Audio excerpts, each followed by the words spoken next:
I'm running for the city. I got the new word in my book. They ain't got no muscle, no hustle, no backbone. I stand alone, not tripping, just saying I'm different. Ain't hanging on to the coattails of the next man. Passport in my left hand, thinking that you are next. Heck, hope you ain't holding your breath, man, cause I'm out here, I'm hungry. I don't play around, trust me. Ain't had as much drive since my Honda Civic got rusty, and my girl said that she loved me. What's up, LG? Bryson66 here, bringing you the Week 2 edition of LGHL Access. Along with me, as usual, is my partner in crime, Crosby. We've got another exciting show ahead for you folks with Lines of the Week, and an interview with the myth, the legend, Prymerr, and our top 10 power rankings. But first, Crosby, how are you doing this fine day, good sir? I'm doing all right. I'm doing good. Glad to be back on again for another week and ready to bring you guys a great show. All right, sounds good, my man. Interesting week. See a lot of moves being made, trades. I have to say, doing these lineups, man. We have Crosby doing the East, I'm doing the West. But one thing I noticed that the West is much more of a dominating force, like we predicted, like I predicted at the beginning of this season, and it was easy to pick players. There were more options to choose from. The East, not so much. We had to go with some people that may have had questionable stats, but I think you can agree to that, Crosby, right? Yeah, it was definitely more of a challenge this week than it was, in previous weeks that we've done this because, like you said, there just wasn't that many to choose from. But I think we still got a good line going here, though. All right, well, let's go ahead and take it away. Tell us what the East is. Yeah, so the East, we got right wing, Mr. Gary Garou for the Islanders. This week he went 2-0-1 with 17 points, 8 goals, 9 assists, a +7, and shot 38.1%. He played Dallas, the Minnesota Wild, and St. Louis. He got 10 points against St. Louis, and he still had 7 other points in those 2 games. So you could argue that one game came with all those points, but still had 7 points in the next 2 games. So he did really well. He also had 11 hits, and obviously when you're doing that and you're leading your division with your team, you're obviously doing something right. Moving over to center, L9L Keller, L6L, had a great week, 3-0, 11 points. He had 7 goals, 4 assists, +4, and he shot 46.7%. I love shooting percentages. That just tells me that you're not just throwing turds on net and getting lucky. He did have a penalty, scored 2 power play goals, and had 6 hits. So welcome to the line of the week, Keller. Moving to left wing here, we got Chivs. He went 3-0-1 with 20 points, 4 goals, 16 assists with a +10, had 11 shots, and he had 13 hits in 4 games. That is amazing. All around, just a great week for him. You kind of want to see that from your forwards, being able to get some hits there, not taking too many penalties, and also racking up 16 assists. That just blows my mind in 4 games. Now, moving on to everyone's favorite position, defense. At right D, we kind of have 2 right Ds this week, but like we said, wasn't that big of a pool to pick out of. Sorry, left Ds. Mr. Canuck 515, 4-0 with 3 points. He was a +10. It took 2 penalties, but that's all right. Had 2 hits, so all-around solid week for him in Boston. He kind of picked it up from last week, too. Last week he went 1-1 with a +2, so he kind of definitely picked up the pace, kind of found his groove in week number 2. So good for him. Another right D, Chenzo. Like we said, not a lot to pick from, so he's our designated left D for this week. Went 3-0, was a +2, but he had 7 points. He had a goal and 6 assists. So good for him. He had 6 hits as well, so kind of hard to judge defense, especially when you don't have a big pool, but those guys are as good a candidates as any. So now, last but certainly not least, we have Mr. Rowski. Now, if you look at his stats on LG and you look at his personal stats, you might find that he played 5 games in week 1. That's not the case. One of the games that are on there against Columbus, he actually played this week, but because of the scheduling mix-up, it shows up as week 1. The site shows that he has an .827 save percentage and a 1.4 goals against average, but actually his save percentage should be up and his goals against should go down for that game. So, I mean, you look at it, it's really good. Rowski playing on a great team. He had 3 shutouts this past week. How? you're playing in the best league for forwards that just can dominate anybody, and you have 3 shutouts. Keep it going, kid. But just I don't know. Rowski's a beast, and so I think the line of the week, like you said, we didn't have a lot to pick from, but in my eyes, this is as good of a line as any. Well, I think the hard thing is I hate seeing Islanders on there because it seems like such a biased opinion, but it's kind of hard not to pick those guys when there's not many other clear choices. Even if there Right. was someone that had identical stats to Gary and Chivs, we would have went with those other players. And if we missed it, we apologize, of course. Yeah, and And don't blame Bryson. I picked the line. So if you're coming at anyone, come at me over here. Okay. yeah. And Roski didn't face a lot of shots in those shutouts, but I feel like 3 goalies right now, 2 from the West and Roski, are your 3 front runners, and obviously Toast is one of them. The other goalie has made lineup of the week. We will get to him eventually. But first, let's start off with the right wing in the West. I decided to go with Poland's finest here. Poland's finest off of Anaheim. He had 10 points, a +6. Took a lot of shots this week. Only scored 1 goal. His big thing was assisting players this week, beating teams Toronto, Tampa Bay, and Ottawa. Took no penalties, which is always a great stat to look at. Poland was amongst other difficult right wings to choose from. I like the 3-0, and I like the dominating week that Anaheim had to go along with it. So I liked Poland as my favorite choice there. Moving on to center this week, I decided the best center in the West is King Seaward with another dominating team in the West this season. He came off with wins against New Jersey, Columbus, who is sitting in the playoff spot, and Washington. 13 points through those 3 games, averaging over 4 points per game. A +6, 8 goals, 5 assists, shooting 72.7% and 4 penalty minutes. Not too bad in the PIMS there for a center. And he also had a power play goal. Nice week for King Seaward. Moving on to left wing, Batman. Off of San Jose, don't laugh. Off of San Jose, coming off his 2 notable wins, 9-3 over Boston, who came off a really strong week 1, and then beating a team like that 9-3 is always a good sign. Montreal is the other noticeable win, 2-0 over Montreal, a good team there. But he also had big games against 10-0 over Detroit and 7-3 over Toronto. 25 points for Batman this week through 4 games, which is pretty insane. That's over 6 points per game. 11 goals, 14 assists, a +20, almost shooting 65%. 6 PIMs is not too bad, 17 hits. He was also a factor in the special teams with 4 power play goals and a shorty. Solid week there for Batman. Now, moving on to defense. I got it right D here from Arizona. Hein X23. 4-0 week for Hein. He faced a lot of uneasy teams, but I felt like his stats were so incredible that I couldn't pass up on Dats here. He put up 11 points. His biggest win was 5-1 over Boston. Boston struggling this week. He also had a +8, 3 goals, 8 assists, shooting 50% from a defenseman. Only 2 PIMs, 17 hits, 2 power play goals. Dats definitely leading by example and turned things around here for Arizona. So good sign for him and his team. Nice week for you there, Dats. Moving on to lefty. This kills me to say it, but we're going to have to go with Nuge TV.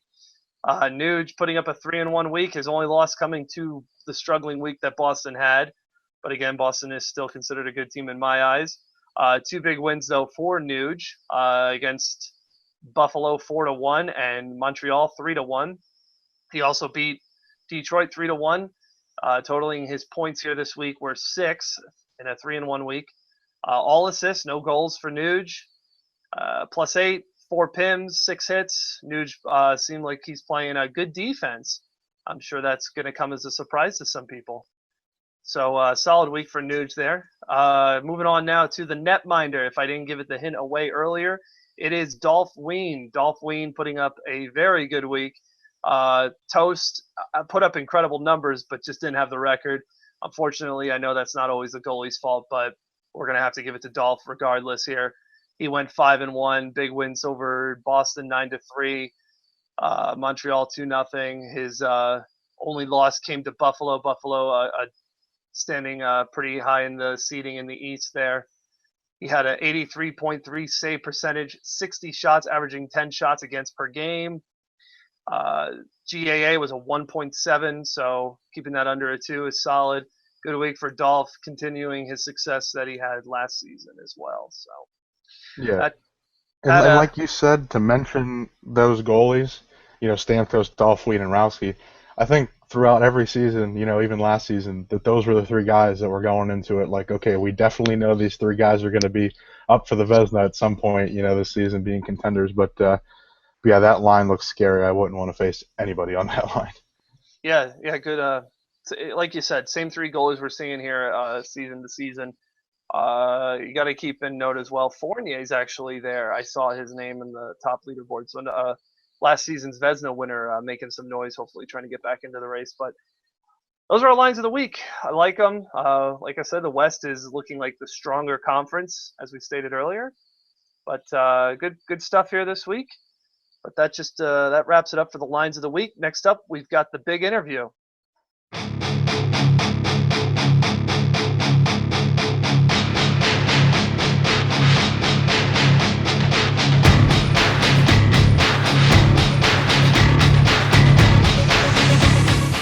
All right, next up on the show, we've got the interview with the legend Prymerr. Prymerr, how's it going, man? I'm great, buddy. How you doing? Pretty good. Glad to have you on the show. I know we've been trying to get you on for some time now, so. Yeah, man, you've been ducking me for months. What can I say? There have been. I can't say there have been more important guests because, God, I almost brought Global on before I brought you on, so I don't want to hurt your feelings. Dude, I mean, Global's a top 5 rate in the game. We can't dispute that. Fair enough. Fair enough. Well, Crosby had to leave us, so it'll be just Prymerr and I running. I'll be asking Prymerr a few questions here, and then we'll be moving on to the power rankings. So let's get started with these questions. Crosby and I talked together on these, so this is what we came up with. Question 1 for you, Prymerr. Now, with what appears to be an AGM status next to your name, would this be something you were asked to do, or did you take it upon yourself? To be honest with you, when I first heard I got traded to Ottawa, I wasn't that happy, but, granted, I didn't really pay attention to their roster, really follow them. And I kind of looked deeper into the roster and saw they actually have some pieces that I could definitely work with. And I, back in like season 11 VHL, I ended up quitting on Topher. So it's kind of just like, paying him back for that because I caused a lot of hell that season. So this is a makeup for Topher, huh? Yeah, that's what I would call it, because from what I've been hearing, people are giving him a rough go this season. I don't know. It's kind of shitty to hear during the summer, but it is what it is. Well, people can say what they want. You guys are sitting with 13 points in last place, but it's only 6 points behind a playoff spot. So, we've seen teams get hot and cold, so you guys can easily get back in it with the right moves. Oh, yeah, give us those 30s, definitely. All right, next question here. Do you feel not only from an on the ice standpoint, do you feel like you can make Ottawa a contender? Definitely. I feel like, with the lack of defensemen in this league, goal scoring is very key to have, guys who can put the puck in the net. I mean, I've been doing that since, the first few seasons of VHL. And not only that, but I feel like I have a pretty good knowledge of the talent base in this league. So, I mean, I'm not saying I'm going to be a miracle worker or anything, but I definitely think that, putting my mind together with Topher, we could definitely, make a splash because, so far they've been very underwhelming for the guys they have on their roster. Yeah.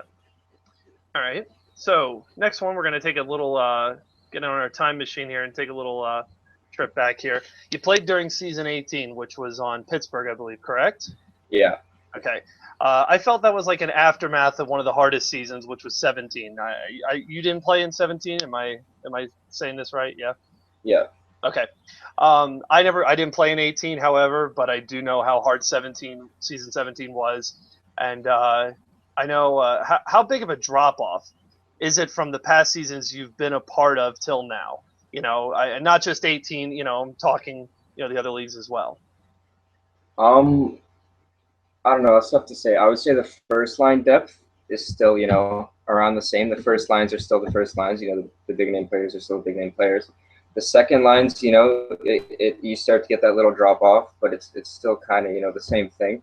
And then the third lines are just a complete joke this season. Like, that's really where I find that, that the season's kind of tainted because you see teams that maybe shouldn't necessarily be up there being up there because they're getting third lines all day, and the third lines are like CHL caliber, man. I'm not even kidding.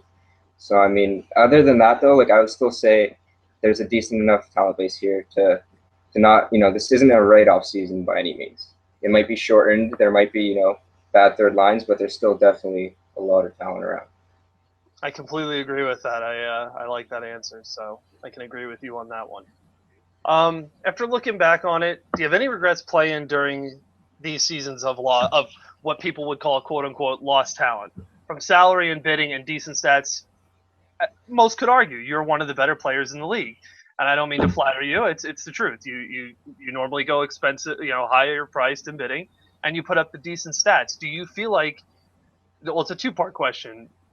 Do you regret being a part of these seasons of the quote unquote watered down league? And do you feel like you're one of the top players in this watered league? I felt like you were in the past seasons as well, but okay, the first part of that question, no, I definitely don't regret playing internet hockey. I fucking live for the biggies. Everybody knows that. I couldn't get enough. I had to get this game at Christmas because I was just itching for the biggies. But what was the second part of that question? Do I think I'm good? Yeah, I think I'm good. I was definitely a lot better back in the VHL days when I was like 15, 16 years old playing this game all the time. But now, I only log on. Really, I've only played sixes with you these past like 2 months. So, I mean, I'm really not playing too many games. Right. But I definitely still have the thumb skills. But I just feel like I don't really know the ins and outs of the game as well as most of the people who've been playing it more often do. Okay. This next question is more of a joke, I suppose. This is your third team you've been on this season. Can you admit? Fourth team. Fourth team. Okay. Detroit bid it on me.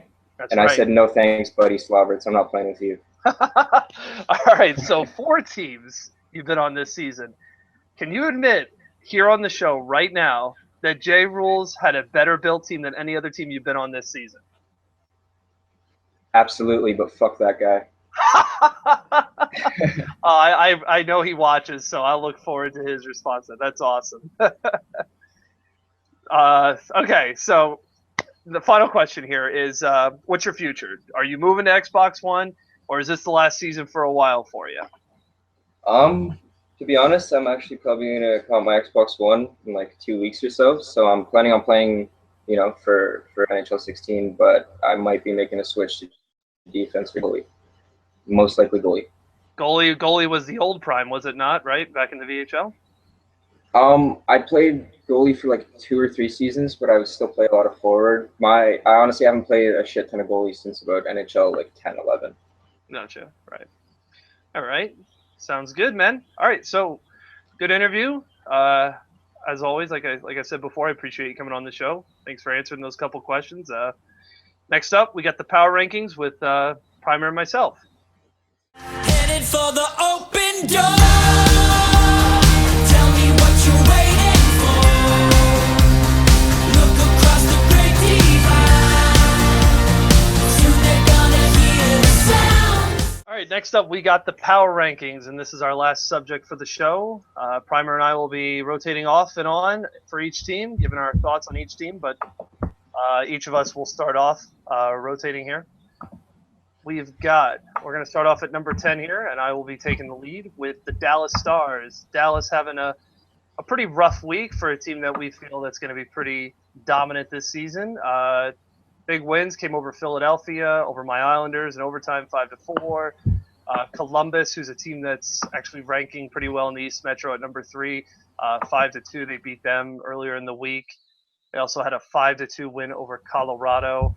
Tough losses: Carolina 1-0, New Jersey 3-2, Rangers 3-2, and a tough loss 4-3. Dallas is going to bounce back. They've got the depth. They have the Unreal team. No need to panic for them. They're going to be back in the top 5 eventually, and there's no issues there. That team's stacked. They're probably just a fact of them facing first lines all week. Prime, care to chime in on Dallas? Yeah, Dallas is full of a bunch of good people. you know, on and off the ice. They got obviously Soccer as the owner. They got Miss as a GM. I mean, it's exactly what you said. They're just facing probably first lines day in, day out, because that roster, when I look at it, that looks like a Stanley Cup roster to me. Yeah, easily. All right, take it away with number 9 there, Prime. All right, at number 9 here, we got the Buffalo Sabres.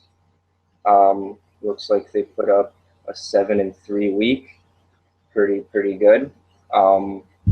What I've noticed about them is that out of all the teams leading a division, they have by far the least amount of goals for.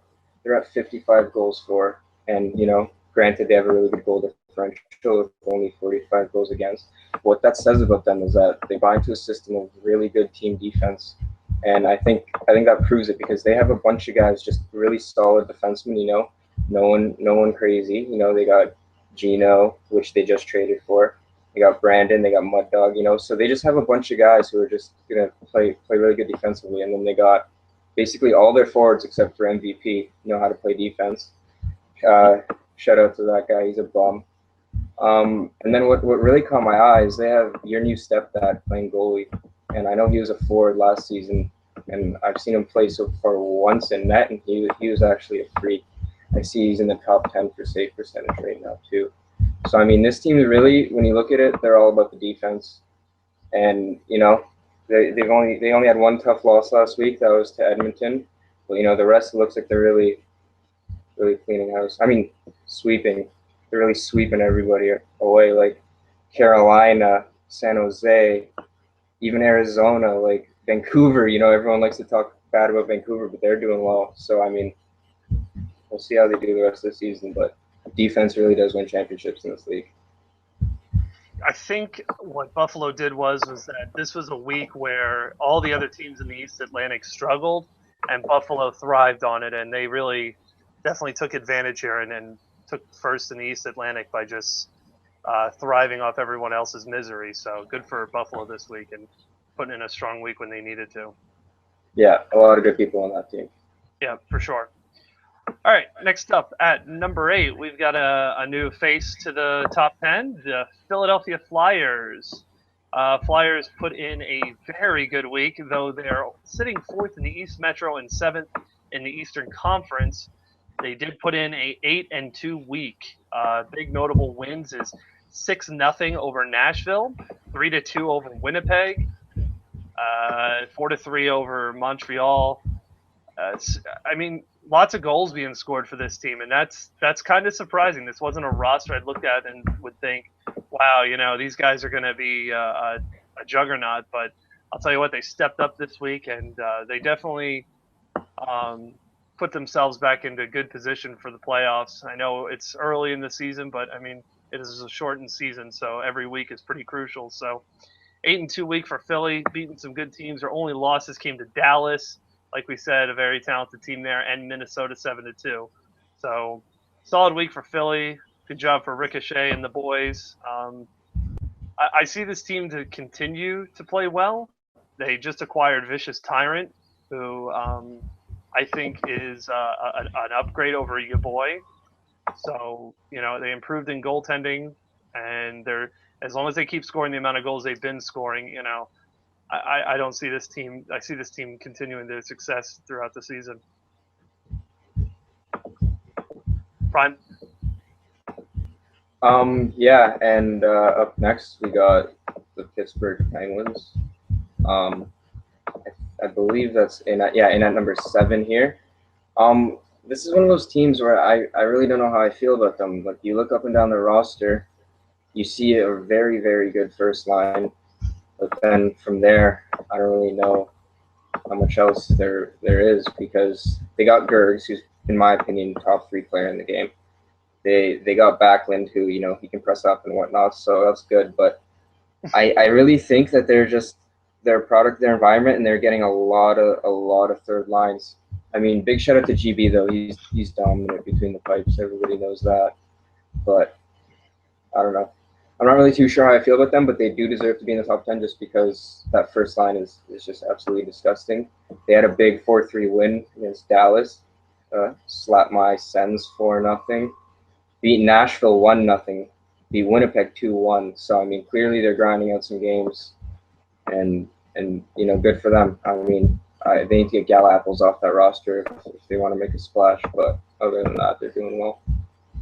Yeah, I gotta agree with you. I felt the same way when I looked at them at the beginning of the season. They have the dominant first line, but then after that, I'm not too sure how I feel about this team. But the reason why I feel like they deserve a ranking higher than Philly is their wins were big wins.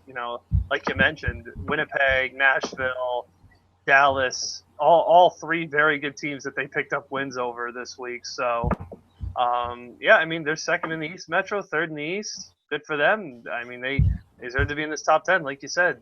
Only time will tell if they start to see some tougher lines come later in the season. But, all right, to number 6, we've got Sweet Lou's San Jose Sharks. Sharks here are currently third in the West, second in the West Pacific. They put in a 7-2-1 week. I believe the overtime loss coming against, may it have been Anaheim. Notable wins for San Jose here was 2-0 over Montreal, a big 10-0 win over Detroit, 9-3 over Boston. Boston struggling this week, and a 5-1 win over the Winnipeg Jets, also another team that is struggling. I mean, they got another solid week for San Jose. People can say what they want about this team, but I mean, they got Batman leading the league in points again, and 7-2-1 week isn't too shabby. What do you think of the Sharks? All I have to say about that is Gary Garou is better than Batman, and he deserves the heart. Because Batman pounds 30s. Pounds 30s. Correct. I gotta give Swag Champ some credit, man. No matter what, anybody can say what they want. Is that really who that is? That's the Swag Champ. That is the Swag Champ. Yeah. I just blew your mind. See how much you learned joining me on the show here. I mean, I don't know about that. All right, go on to number 5, Prime. All right, and at number 5, another team full of good people. We got Nuge and the Edmonton Oilers. They put up a dominant week, only losing 2 games, going 8-2. Not really too many big wins. I mean, they had a pretty easy week, but just looking up and down that roster, they kind of fall in the same category as Dallas, I think, where it's just you look at that roster and it's like it's hard to see the Western Conference Finals coming down to anything besides Edmonton and Dallas, in my opinion. Just because Morin, he's like, I don't care what you say, he's probably the best player in this game. You know what I mean? They got Connor, the Lord, they got Ward, they got Craig. Like they're doing everything right, and their defense is just absolutely stacked. Like I just don't see a hole in this team. Hurley's in net. He's been a Can-Am goalie for like 4 years straight now. I mean, it's just hard to see a hole in this team. Yeah, I like you mentioned Connor, and I mean not only the Lord is he is who he is, but I mean he's a jack of all trades is what he is. I mean, I'm seeing him right now. Almost top 10 in points right now. Right. And I mean, he's only $1,250,000, which is outstanding considering what some of these other players are getting currently paid at. So, yeah, like you said, I totally agree with that statement that these are 2 of the stronger teams in the West, regardless of other teams being ranked higher than them this week, because we're only going off of past weeks here for power rankings. But, yeah, Edmonton's a good team. They had a good, solid week. Like you said, they didn't beat too many top teams, which is why I ranked them a little lower than what their record actually was. So moving on here to number 4, we got your past team here, Prime, the Arizona Coyotes. Well, they were 9-0-1. It was hard to not give them any recognition. Beating the one loss was an overtime loss to Buffalo, who we mentioned earlier in our power rankings. They are doing pretty well for themselves. Other big wins comes over Montreal 7-6, Chicago 8-1, Boston 5-1, shutting out your Sens 5-0. But I guess trading you was the best thing they did so far, Prime. I don't know. They They got Jake, the penalty minute leader. They got I don't know. I mean, they caught a good week. I don't think they played entirely a extremely tough schedule, but I mean, hey, they went 9-0-1, not too shabby. Yeah, I mean, from talking to players on that team and from being on that team, they pound third lines all day. Like, they haven't gotten a first line all season. When you have guys like Grim, you have guys like Jake, you're going to be able to put the puck in the net. Like, look at their goals for this season, dude. 84 goals for this season. Like, the closest team on is 69. The next closest team is 69. That's just putting up bunches. It's crazy. Like, points to what I said earlier in the show, that third lines, their defensemen, even their forwards just don't know how to play the game. And Arizona is benefiting from that a lot, in my opinion. Well, I think after a week like this, Arizona should expect to see perhaps some tougher lines. I mean, they are sitting fourth in the West as well, so a little too close for comfort, I think. I think they're going to start seeing some not only tougher teams, but tougher lines as well. So take it away with number 3 there, Prime. All right, at number 3, we have Bryson's Big Islanders. You know, I've told Bryson this personally, and I truly believe it. This is my contender coming out of the East. Just so much depth all around. Their week was pretty good. They, you know, well, actually, I'll let you say that. Actually, what would you say were, you know, your biggest wins, your 2 biggest wins this week? 2 biggest wins would definitely have to be Winnipeg and Florida, because Florida, we threw a third line out at them. So. Oh yeah, I see that 5-0. That's pretty impressive. Yeah. 12-2 against St. Louis. Yeah, I can't talk too much about that game. That was brutal. That was the Gary Garou show, from what I've heard. It definitely was. Future Hart Trophy winner, even if he takes 2 weeks for the IR. He got stumped, by the way. He got 10 points. There's no way Jay Rule should have been above him there. Yeah, I mean, there's not much else I can really say about this team. Just, they're rolling, and they're going to continue to roll. So that's what they do. All right, sounds good to me. I'll just move along here. I'm not going to talk about my own team. All right, moving on. At number 2, we've got, speaking of J Rules, we've got the Anaheim Ducks with a 9-1 week, an impressive week there. Some would argue that typical J Rules, being the scumbag that he is, telling people not to show to give Bass 4 games. Yeah, he's a scumbag. Whatever the case may be, they're 9-1 on the week. They took advantage of what was given to them. They didn't have an entirely tough schedule, but notable wins here are 4-2 over Boston, 7-3 over Montreal, tight 1-0 win over Florida. I believe that was actually a forfeit win, now that I'm double checking that.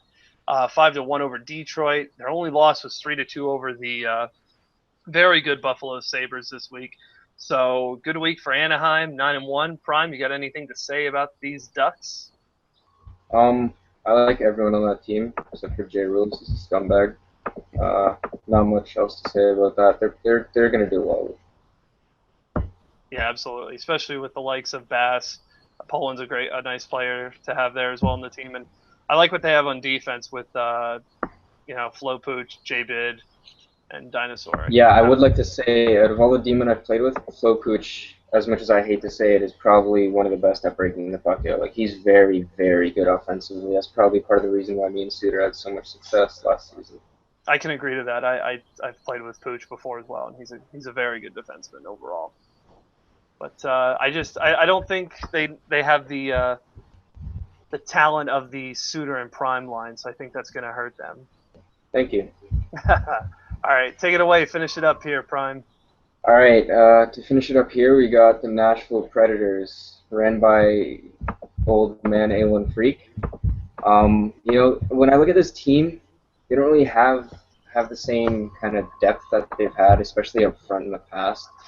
But you know, Freak knows how to put a team together, and I'm just seeing big wins all across the board. You know, 5-3 over Winnipeg, 5-0 over your Islanders, 1-0 over the Hurricanes, 5-4 over Columbus. You know what I mean? 7-0 over the Devils. This team is very, very good, and I think people are starting to overlook them just because they've kind of fallen to the back a little bit. But people need to remember, Bradley played for Never Unlucky for most of this year. He is a very, very good player. And I'm looking at the goals against average leaders here. They got Jewist coming in at second behind your boy Roski. And then they got Immortal BMW, their backup, at 13th for goals against average. So, I mean, you know, two guys in top 15 for goals against average. You know you're either playing good defense, you got good goaltending, or it's both. And I really like the way Freak builds his teams. And, you know, oh, and a big shout out to Squats for Thoughts. That guy is actually an animal. He needs to get some more recognition. Yeah, I agree with you with what you said. It's not the same Predators, but I mean it's the same results. Putting in a solid week, like you said, they're second to my Islanders in goals against.